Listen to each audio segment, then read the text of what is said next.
Olá, seja bem-vindo ao Linha de Frente, o espaço que o Grupo Aratu dedica para discutir os temas grandes, os temas centrais da Bahia, como os temas da política. E eu tenho aqui um prazer de conversar com um jovem político, mas que tem uma larga carreira. Eu estou falando de Cacá Leão. Cacá Leão tem 44 anos de idade, mas já tem muita trajetória, né, Cacá, na política. Seja bem-vindo. Conta aí um pouco da sua trajetória aqui no Linha de Frente. Pois é, Pablo. São já, brincando, 20 anos que eu disputei a minha primeira eleição. Mas, antes de tudo, é um prazer estar aqui com vocês no Linha de Frente, estar aqui na TV Aratu, emissora, porque eu tenho o maior carinho. Aproveitar e mandar um abraço para meus queridos amigos Ana Coelho, Thiago Coelho e toda a equipe de jornalismo da TV Aratu. 20 anos. 20 anos de trajetória política e nesses 20 anos marcados por muitos cargos. Um dos mais emblemáticos momentos da sua carreira política, eu imagino, no Congresso Nacional, na Câmara dos Deputados, relatando projetos importantes na Câmara. Conta aí pra gente o seu ponto alto que você colocaria na sua atividade parlamentar.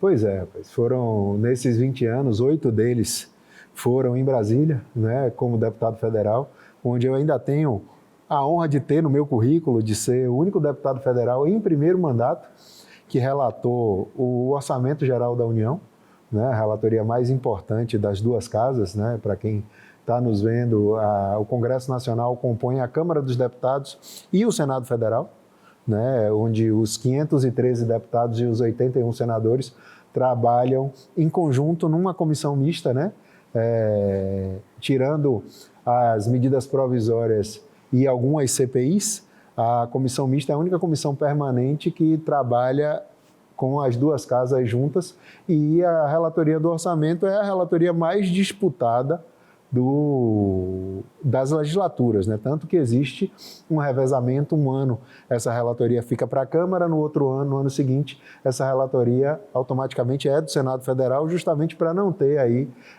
uma desproporcionalidade. E aí, no terceiro ano do meu mandato como deputado federal, do meu primeiro mandato como deputado federal, eu tive a alegria de ser relator do orçamento da União, indicado pelo meu partido, pude aí participar de audiências públicas por todo o país, discutindo as prioridades de cada um dos 27 estados da nossa federação e, junto com o Congresso, junto com os deputados e com os senadores, poder indicar as prioridades na divisão dos recursos. Já que é uma função tão importante, estou conversando com o Cacá Leão, ele está relembrando alguns momentos da trajetória política dele, e esse momento de relatoria do orçamento é muito emblemático, com certeza.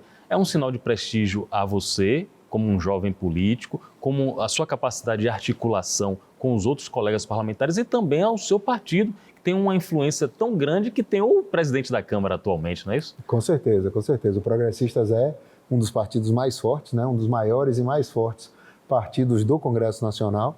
A gente trabalha, é um partido muito unido com as suas causas, com as suas bandeiras, né? A gente faz aí ao longo de desde a democracia para cá, desde a Constituição de 1988, é um partido que tem muito peso na decisão. Hoje a gente tem a felicidade de, pela segunda vez, ter o presidente da Câmara dos Deputados, isso já aconteceu no passado, e agora ter na figura do presidente Arthur Lira o presidente mais votado da história de todo o parlamento, né? Na última eleição, o presidente Arthur teve 462 votos, nunca alcançados por nenhum outro candidato a presidente da Câmara dos Deputados. Então isso realmente é uma demonstração de força, mas a política tem mudado muito ao longo dos anos. Isso também é uma demonstração de que ninguém faz nada sozinho, né? Eu cheguei à relatoria do orçamento porque exatamente soube construir os meus caminhos, soube construir o meu espaço, soube agregar relação com outras siglas, soube fazer, e essa foi com certeza uma das mais importantes missões que eu tive enquanto lá no Congresso Nacional tive a oportunidade de ser líder também da minha bancada, líder do meu partido na Câmara dos Deputados. Relatei a segunda lei mais importante também, que é a Lei de Diretrizes Orçamentárias, que é a lei que exatamente regulamenta o orçamento. Antes de votar o orçamento, a gente vota a Lei de Diretrizes Orçamentárias justamente para ter o norte, ter os freios e os filtros para o orçamento. Então, eu fui muito feliz nos 8 anos, porque por onde eu passei no Congresso Nacional, por todos os cargos que lá dentro ocupei e pude, graças a Deus, carregar ao longo dessa história e levar e trazer para a minha vida como um todo grandes amigos. Essas amizades que Cacá Leão tem e mantém no Congresso Nacional e na Câmara dos Deputados vão servir daqui a pouco como pauta para a gente entender muito do que está se passando no Congresso Nacional. Só que antes, a gente vai abrir um parênteses para falar um pouco da atuação de Cacá aqui na Bahia e, sobretudo, em Salvador, onde ele acumula a função de secretário de governo da Prefeitura, com agora a função também de presidente dos progressistas na capital. Foi uma eleição em que você chegou, eu diria, como observador externo, para apaziguar o partido e para colocar um direcionamento muito claro, principalmente nas eleições de 2024. Qual é esse direcionamento que você vai colocar, Cacá Leão? Olha, Pablo, isso até é engraçado, né? Quem me acompanha, quem acompanha a política da Bahia sabe, em 2022 eu disputei as eleições ao lado de ACM Neto, fui candidato ao Senado, perdi a eleição, fiquei em segundo lugar. Você esteve perto de ser o senador mais jovem da história da Bahia, não é isso? Mas Deus sabe o que faz, né? São escolhas e a gente que é democrata, que vive da democracia, respeita a decisão majoritária do povo baiano e, como você falou, carrego aí, apesar de já 20 anos de disputa, de vida pública, de política na vida, acho que ainda tem um tempinho, quem sabe, se for da vontade de Deus e do povo da Bahia, eu não chegue lá, né? E aí, finalizado esse processo, eu tive alguns convites e um deles foi exatamente o convite do prefeito Bruno Reis para que eu viesse a ocupar a sua secretaria de governo. Ele, naquele momento ali, colocou que o convite era um convite à minha pessoa, não estava tratando de apoio de partido, não estava tratando de nenhuma questão ou obrigação partidária do Progressistas à frente da gestão municipal. Mas a gente sabe, a gente que é político, a gente que vive na política sabe que uma coisa acaba puxando a outra. Eu sou um cara que sempre me relacionei muito bem, tanto com a Executiva Nacional, o presidente Ciro Nogueira, o próprio presidente da Câmara, Arthur Lira, o líder da bancada hoje, o deputado Luizinho do Rio de Janeiro, são pessoas que são da minha intimidade, são pessoas como também a questão partidária aqui na Bahia, que hoje é presidida pelo deputado Mário Negromonte Júnior, e havia-se essa discussão sobre o partido aqui em Salvador no começo do ano passado. Me deram a função de coordenar essas conversas junto com os pré-candidatos, junto com o prefeito Bruno Reis. E agora, por último, na última semana, 15 dias atrás, o partido resolveu me dar a missão de presidir o partido aqui na capital, para justamente já ficar claro e hipotecado o apoio do Progressistas à reeleição do prefeito Bruno Reis, a partir do momento que ele anuncie a sua pré-candidatura. O nosso partido é um partido muito forte na capital. A gente tem hoje a segunda maior bancada da Câmara de Vereadores, são 6 vereadores progressistas, todos marchando ao lado do prefeito Bruno Reis, ajudando Salvador a progredir, puxando e levando, buscando levar a nossa cidade para frente. Então, nada mais justo que o partido hipoteque o apoio ao prefeito, marcha ao lado do prefeito, e acho que a minha condução agora à presidência municipal do Progressistas vem exatamente para consagrar esse momento e para consolidar esse apoio. 6 vereadores entre os 43, desculpe, eu estou confundindo com 61 da Assembleia. 6 vereadores entre os 43 da capital é um número expressivo. Você calcula se esse número você vai conseguir manter na próxima eleição em outubro? Esse é o grande desafio, né? Talvez um dos maiores desafios. Eu, apesar de nunca ter sido presidente de partido, João Leão acabou ficando à frente do Progressistas nos últimos anos, então eu me acostumei a fazer conversas de montagem de chapa de deputados estaduais, de montagem de chapas de deputados federais. E esse ano eu tive a oportunidade de estar ao lado de uma das pessoas, talvez a pessoa, e aí falo na pessoa física, não na pessoa jurídica, a pessoa que mais conheça a política de Salvador, que é o prefeito Bruno Reis. Então eu pude aprender um pouquinho ao lado dele, brincava inclusive na última semana na minha cerimônia de posse, quando eu dizia a ele que essa vai ser a oportunidade que eu vou ter de dizer que se sou um bom aluno ou não. Né? A nossa meta é uma meta ousada. A gente sabe que quando a gente trata de 6 de 43, a gente está tratando de mais de 10%, quase 15% do número de vereadores da capital, mas a gente quer ampliar. Tá aí. A gente quer ampliar, a nossa chapa vai ser uma chapa muito forte, uma chapa competitiva, montada com mulheres e homens de valor, pessoas que conhecem a política de Salvador, pessoas, inclusive, que estão começando agora a participar da política de Salvador. Então, eu acredito que será uma chapa muito bem montada e a nossa meta é uma meta ousada de eleger mais do que 6 vereadores. Se eu conseguir eleger 7, eu já me dou por satisfeito, mas vou trabalhar para mais. Olha o desafio aí que Cacá Leão tem pela frente nesses meses que antecedem a eleição em outubro. Você falou de Bruno Reis, eu converso muito com meu amigo e colega João Brandão, e ele fala do prefeito Bruno Reis como um grande articulador político na capital, no interior do estado, uma pessoa que tem telefone de todos os prefeitos e consegue se comunicar com qualquer partido. E você, na condição de secretário de governo, você também tem uma missão de fazer a articulação política da prefeitura. Como é essa dobradinha, Cacá e Bruno? Um vai aprendendo com o outro, um vai dando um toque ao outro. Como é que funciona isso no dia a dia? E é engraçado, né, que nós somos colegas de primeiro mandato, né? Nós nos elegemos deputado estadual na mesma época, né? Depois eu segui para Brasília, Bruno veio ser vice-prefeito de ACM Neto, agora prefeito de Salvador. A gente sempre foi muito amigo, né? A gente sempre teve uma relação muito próxima, mas nunca uma relação política direta, como o que acontece hoje. E eu confesso para você, Pablo, e para vocês que estão nos assistindo, que eu ainda consigo me surpreender com ele. A capacidade que o prefeito Bruno Reis tem, e olhe que eu me considero um cara trabalhador, sou filho de uma das pessoas mais trabalhadoras que eu já vi na política, que é o deputado João Leão, mas o prefeito Bruno Reis, com todo respeito à palavra, é um monstro para trabalhar. Bruno é um cara que ele começa cedo, com agenda na rua, fazendo vistoria, entregando obra, conversando com as pessoas. Depois ele vai para a prefeitura, muitas vezes até ele sai para fazer isso também no final do dia, volta para a prefeitura.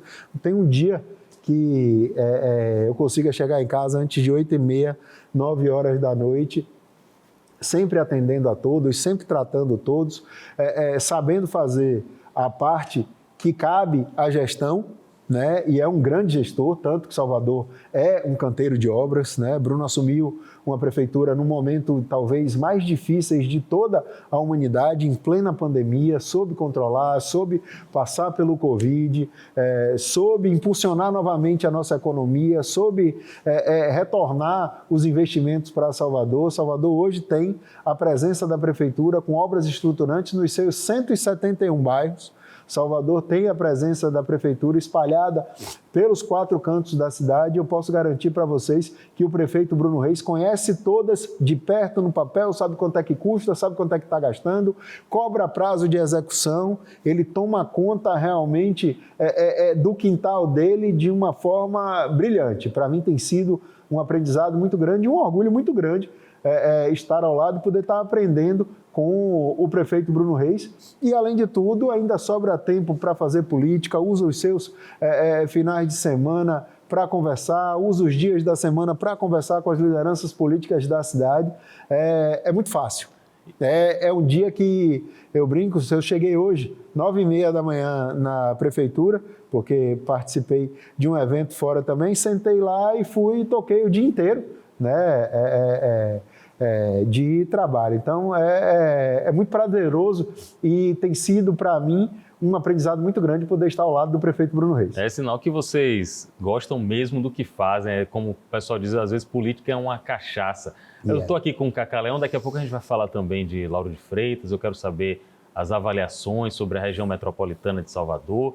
Mas antes, Cacá, você tem uma característica de parlamentar muito forte. Você é uma pessoa que se articula bem, você fala, tem um bom discurso, consegue conversar com todas as vertentes. E você acabou de citar o presidente nacional do partido, Ciro Nogueira, que foi um dos ministros de Bolsonaro. Qual é a avaliação, já que você, seu pai também, João Leão, tem conversas, tem diálogos com todas as vertentes. Qual a avaliação que você faz sobre a situação de Bolsonaro atualmente? Ele vai poder ser candidato, na sua avaliação? ele vai ficar inelegível, ele vai ser preso? O que é que você acha desse momento? Olha, isso é até uma questão muito forte do meu partido. Meu partido é muito amplo, né? E eu acho que é por isso que ele conseguiu ser. Às vezes a gente tranca numa sala, numa reunião, um defende a sua ideia, outro defende a outra, mas no final a gente consegue construir uma unidade. É óbvio que tem os seus estados, tem as suas regiões que têm as suas peculiaridades, mas o presidente Ciro Nogueira foi ministro da Casa Civil do governo anterior, do governo do presidente Bolsonaro, procurou dar a sua contribuição ao país. A gente brincava quando entrava na sala, a imagem decorativa era um amortecedor, né? Que ele dizia que ele era um amortecedor para tentar aí quebrar as arestas. Tinha um amortecedor verde e amarelo na entrada da sala quando ele era ministro da Casa Civil. Então ele se colocava nessa função. É com certeza um dos melhores parlamentares do país, teve a oportunidade de dar a sua contribuição ao executivo, mas acho que o presidente teve os seus erros, né? Teve as suas falhas, o ex-presidente teve os seus erros, teve as suas falhas, tanto que não conseguiu ser reeleito, né? Acho que é o primeiro presidente da República que foi à reeleição, que não conseguiu ser reeleito, justamente acho que pelo tensionamento que houve, pelas disputas entre os poderes. Quando eu era garoto, a gente falava muito de futebol e não chegava numa esquina onde você não sabia qual era a escalação da seleção brasileira. Hoje isso virou uma questão de segundo plano, todo mundo sabe quem é ministro do Supremo, sabe qual é a função de cada um, porque a função dos poderes e a relação acabou ficando tensa, onde um acabou se interferindo na coisa do outro, e isso se deve muito a esse tensionamento e a esse formato que aconteceu ali naquela época. Hoje, fora do poder, ele está sendo julgado, já tem aí uma condenação, o que lhe dá a inelegibilidade. Não sei se ele vai conseguir reverter isso até que 2026 chegue, mas eu particularmente não acredito que ele consiga resolver e que ele consiga ser candidato nas eleições de 2026, e isso vai com certeza diminuir a tensão, vai ser uma campanha. A campanha de 2022 foi uma campanha muito pautada no ódio, na raiva, no tensionamento ideológico muito forte. Eu, particularmente, não estou acostumado a fazer política desse jeito, não. Eu gosto de fazer política tratando de ideias, tratando de proposições. Você nunca vai me ver e nem nunca me viu, não tenho isso no meu currículo, nem na minha história. Qualquer tipo de agressão, seja ela verbal, física ou qualquer outra coisa, a adversário. Quando eu entro numa campanha política, eu procuro falar do que eu fiz, do que é que eu posso fazer, da forma como eu posso agir. Eu acho que esse tipo de tensionamento, esse tipo de coisa, acaba prejudicando o verdadeiro interesse que está em jogo quando o cidadão vai escolher em quem ele vai votar, que é se aquela pessoa está apta e é capaz de trabalhar para melhorar a vida do município, do estado ou do país. E a população termina olhando a política como se fosse terra de ninguém, e como se diz no futebol de várzea, do pescoço para baixo a canela, termina um pouco marginalizando até a política nacional. Aqui com o Cacá Leão, que é um jovem político de 44 anos, seu nome, volta e meia, é mencionado para candidaturas a prefeito. Eu queria saber se o executivo nunca teve na sua alça de mira. Você nunca pretendeu ser executivo? Isso é até engraçado, né? Eu comecei lá em 2004, em Lauro de Freitas, sendo candidato a prefeito, né? Logo depois não perdi a eleição, e como falei, respeito a decisão da maioria, que naquele momento da cidade fez uma outra escolha. E aí eu parti para cuidar da minha vida, me elegi deputado estadual, depois 2 vezes deputado federal, agora disputei uma eleição ao Senado e estou tendo a oportunidade de ter a minha primeira experiência no Executivo aqui na cidade de Salvador, na capital, ao lado do prefeito Bruno Reis. Confesso que tenho gostado muito, viu? Uhum. Algumas pessoas diziam que eu ia ter dificuldade de me adaptar por conhecer Brasília, por transitar em Brasília, mas ao contrário, acho que isso tem me ajudado muito, tem feito com que eu consiga abrir portas para trazer recursos para Salvador, para trazer recursos também para diversos municípios do interior, porque a gente acaba não se afastando, né, das relações que a gente tem com os municípios do interior, mas estou gostando dessa função no Executivo, mas isso não passa pela minha cabeça nesse momento, não. O meu foco está voltado para as eleições de 2026, agora Em 2024 eu vou participar aqui em Salvador como presidente de partido, como agente político, nas interior como membro da executiva do meu partido, do Progressistas, mas eu não pretendo ser candidato a nada em 2024 e vou tratar para decidir após isso do que é que eu vou fazer, qual é a eleição, qual é o cargo que eu vou disputar em 2026 as eleições. Mas esse domicílio eleitoral Lauro de Freitas, eu vejo muitas questões envolvendo a gestão da prefeita Moema Gramacho. Você está acompanhando, você sabe o que é que a população... Você é um político assim, você e João Leão são políticos que gostam de tocar o dedo no pulso da população para entender o que é que está acontecendo. O que é que está acontecendo em Lauro de Freitas na sua avaliação política? Olha, Pablo, o que a pessoa, e aí eu falo diretamente para o cidadão que mora e que vive em Lauro de Freitas, com certeza sabe do que eu estou falando, né? Realmente, acho que perdeu-se a mão, o governo municipal perdeu a mão, principalmente nesses últimos anos, né? A cidade de hoje vive um momento difícil, até na prestação dos serviços básicos mesmo. Se você for fiscalizar e olhar a qualidade da merenda que é fornecida para os alunos das escolas, a cidade sofre com problemas estruturantes, as questões aí voltadas também à saúde hoje. Lauro de Freitas não vive com certeza um bom momento, nem muito menos um dos seus melhores momentos. Lauro de Freitas carece de uma gestão que priorize a cidade, que priorize o seu povo, que vá e que venha trazer e que venha a tratar a população de Lauro de Freitas, os quase 200 mil habitantes hoje que a cidade tem, da forma como esse povo merece. Então, eu acredito muito na unidade das oposições, acredito que a gente vai conseguir chegar a um denominador comum, que a gente pode ter, sim, um projeto unido com pessoas, homens e mulheres que queiram, em conjunto, não personificado apenas numa única figura, um projeto voltado para a melhoria direta do povo e da cidade de Lauro de Freitas.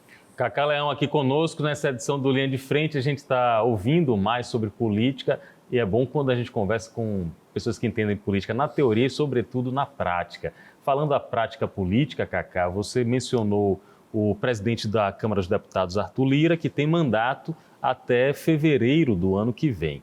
A sucessão de Arthur Lira já vem sendo antecipada, talvez uma antecipação inédita. Eu nunca vi 2 anos de comentários sobre o sucessor de Arthur Lira. Só que tem 2 baianos que aparecem aí na disputa, Elmar Nascimento, do União Brasil, e Antônio Brito, do PSD. Você faria alguma aposta se a gente estivesse tratando de futebol aqui? Quem é que pode... Pergunta difícil, difícil. São 2 amigos queridos. Pronto. E graças a Deus eu não voto. Apesar de João Leão ficar brincando todo dia quando os 2 pedem voto a ele ou quando parte dessa conversa, de dizer que vai sentar comigo para decidir. Mas tem uma máxima que tem 2 segmentos que gostam de eleição e que vivem de eleição. Um é a classe política, outro é a imprensa. É verdade. A gente sai de uma eleição e as duas já emendam com outra. A primeira pergunta, eu acho que eu recebi quando terminou a eleição de 2022, foi sobre 24 e sobre 2026. Né? Não dá nem para a gente respirar, pensar, curtir ali aquele momento que a gente estava vivendo. E, com certeza, além de tudo, ainda agora você vê como as coisas, e é o que eu digo, o fortalecimento dos poderes se traçaram, que hoje todo mundo, a população, apesar de não votar diretamente, mas conversa, e eu sou perguntado disso, às vezes andando no meio da rua, ou na academia, ou na coisa, que a eleição da Câmara, como vai dar um baiano mesmo. Acho que a minha primeira torcida é para que isso aconteça. Depois de 30 anos, que a Bahia volte a ter um baiano presidente da Câmara, que um baiano possa exercer esse papel, né?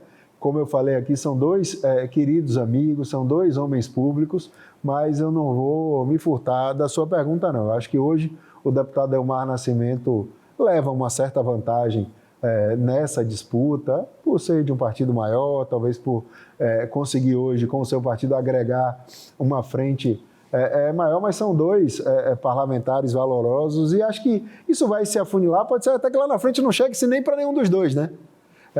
Acho que lá na frente pode dizer, ó, sai você, vamos tirar um nome de consenso aqui. Tem eleição municipal. Tem uma eleição municipal pelo meio. Acredito que no momento oportuno o governo vai se posicionar, a oposição vai se posicionar. Então está muito longe ainda. Acho que está longe da eleição municipal. Tem cidade que a gente não sabe ainda nem quem é o candidato do governo, nem quem é o candidato da oposição, que dirá para a gente tratar de eleição de presidência de Câmara ou presidência do Senado, né? Acho que tem uma aguinha para passar por debaixo dessa ponte ainda. Mas a minha torcida é que a gente possa ter, sim, com certeza, um baiano de volta à frente da presidência da Câmara. Agora você falou que não vota, porque não é mais deputado, João Leão é o deputado do PP na Bahia, um dos deputados do PP da Bahia, mas você é muito ouvido, inclusive pelo presidente da Câmara, que você tem uma relação. Certamente Arthur Lira já conversou com você sobre a situação aqui na Bahia, sobre quem ele gostaria de apoiar ou não. Com certeza você tem diálogo aí na alta cúpula do Congresso Nacional. Já conversamos, já falamos desse assunto, mas essa é uma resposta que eu acho que nem a esposa dele consegue tirar dele no travesseiro de noite, porque a função de presidente, ele vai ser com certeza o grande árbitro, o grande maestro desse processo, né? A função e a eleição de parlamento, principalmente, eu digo sempre, a eleição mais difícil que tem para você disputar não é a da rua conversando com o povo, é quando você disputa a eleição dentro do seu segmento. Por exemplo, eu quando fui candidato a líder do meu partido, da minha bancada, eram 50 deputados. No final eu consegui construir o consenso para ser candidato único. Mas talvez fosse mais fácil disputar ali uma eleição com todo mundo e tudo. Então, acho que a função do deputado Arthur Lira, nesse momento, como presidente de poder, é tentar afunilar essa disputa, tentar quebrar para que a gente consiga ter o mínimo de candidatos possíveis e, quem sabe, até construir uma candidatura de consenso, como foi, inclusive, praticamente a reeleição dele, né? Ele conseguiu construir tão bem isso. Tiveram outros candidatos que não aceitaram, que não concordavam, mas ele construiu um tamanho que foi praticamente uma candidatura de consenso, tanto que, como eu falei no começo da entrevista, é o presidente mais votado da história de todo o parlamento. Ô, Cacá, um presidente de legislativo forte torna o legislativo forte ou cria aquilo que você falou, tensionamento entre poderes, como você falou de Bolsonaro? Olha, eu acho que dificilmente a gente terá, e aí falo de futuro, tanto de Câmara de Vereadores, como Assembleias Legislativas, quanto Câmara e Senado, um presidente que não defenda a independência dos poderes. Eu acho que isso é uma máxima que começou no Congresso Nacional lá atrás. A gente falou aí de Luiz Eduardo Magalhães, podemos citar também no Senado o ex-senador Antônio Carlos Magalhães e diversas outras figuras que tiveram a oportunidade de presidir o Senado, que demarcaram as suas posições, que mostravam que os outros poderes eles precisam ser e devem ser ouvidos. Afinal, todos os poderes eles são independentes, eles precisam cumprir com essa missão e com essa função. Então, eu acho muito difícil que a gente retroceda nessa questão em qualquer lugar. A gente tem aí, agora mesmo, a eleição municipal que a gente não sabe nem quem são os vereadores que vão ser eleitos, mas a gente já ouve falar na reeleição do presidente Carlos Muniz, o atual presidente da Câmara de Vereadores. Por quê? Porque ele tem as características, porque ele é exatamente uma figura que tem características, inclusive, até parecidas, né, com o que se pede, com o que se diz. É um homem de palavra, é um cara sério, que defende os seus pares, que defende a independência do poder. A gente discute, a gente conversa, a gente cria os caminhos para que as coisas venham a convergir. Então, acho que isso é uma máxima hoje de todos os parlamentos, que começou no Congresso Nacional, veio para as Assembleias e hoje está espalhada pelas mais de 5.000 câmaras de vereadores de todo o país. Eu não acredito que a gente consiga, quer dizer, que a gente consiga, não, eu acho que não acredito que isso venha a retroceder jamais. Cacá Leão, 44 anos, irmão de Felipe, filho de Dona Tereza e filho também de João Leão, que sempre conversa conosco aqui, dá boas entrevistas. Antes de terminar, seu pai, em uma das entrevistas, ele num gesto aí que eu acho que é também corujice de pai, mas é também mérito do filho, ele falou assim: Pablo, Cacá é minha versão melhorada e eu gostaria muito de vê-lo presidente da Câmara dos Deputados. Você acha que ainda vai chegar lá? Olha, é sua ambição? Pablo, eu sou um homem de muita fé, sou um homem que acredita em destino, mas acho que isso também é uma coisa que exige uma pitada de sorte. Por exemplo, talvez hoje, se eu fosse deputado federal e se lá tivesse, seria um nome que estaria aí sendo cotado, sendo discutido, mas quando tomei a decisão de disputar a eleição para o Senado, eu sabia das dificuldades do caminho, das coisas que eu iria enfrentar e tomei essa decisão consciente, não me arrependo, 1 milímetro, 1,, se tivesse que escolher novamente, mesmo sabendo do resultado final, tomaria a mesma posição e a mesma decisão, porque fiz baseado no que eu acredito, nas minhas convicções, numa Bahia que eu sonho, que eu desejo ver e que os baianos possam desfrutar dela. Então, a decisão de caminhar ao lado de ACM Neto, de fazer essa migração para o Senado, foi uma decisão tomada, pensada e decidida, e que eu faria tudo novamente do mesmo jeito e da mesma forma como fizemos nas eleições de 2022. Quem sabe eu ainda não tomei nem a decisão do que é que eu vou fazer da minha vida em 2026, se vou voltar a ser deputado, se vou ser candidato a deputado estadual, se vou ser candidato ao Senado de novo, a governador, a vice-governador. Acho que tem um leque de coisas aí que possam acontecer, como também se não vou ser candidato mais a nada, se vou cuidar da minha vida, vou voltar a ser empresário. É uma decisão que eu vou tomar depois das eleições de 2024. A minha função agora vai ser como agente político, como cabo eleitoral, como um cara que gosta e que vive isso diariamente, que trabalha para melhorar e para mudar a vida das pessoas. E quem sabe, se eu voltar para a Câmara ou se eu para outro lugar que eu for, se eu tiver a oportunidade de ser presidente do poder, com certeza eu vou fazer a minha parte para que isso venha acontecer. Muito bem. Conversamos aqui com o Cacá Leão, independentemente da escolha dele, eu acho que vale a pena sempre a gente apoiar baianos no cenário nacional, que é um olhar da nossa terra que pode trazer recursos, vitórias e conquistas para o nosso estado que precisa tanto. Mais uma edição aqui do Linha de Frente, agradeço a todos pela companhia, agradeço a Cacá pela presença. Obrigado, Cacá, você é sempre muito bem-vindo aqui. Eu que agradeço, Pablo, a oportunidade, é sempre um prazer estar aqui e eu corroboro exatamente com o que você está dizendo. Todas as vezes que tiver algum baiano disputando um cargo ou querendo participar de um cargo, com certeza, tudo que eu puder fazer, mesmo que essa pessoa, às vezes, seja até um adversário local, um adversário político, eu acho que todas as vezes que a gente puder ter um baiano bem posicionado no cenário político nacional, quem ganha é a Bahia. Então, essa pessoa sempre me terá ao seu lado. Eu parto dessa máxima. Parabéns, é um bom princípio esse mesmo. Até o próximo encontro.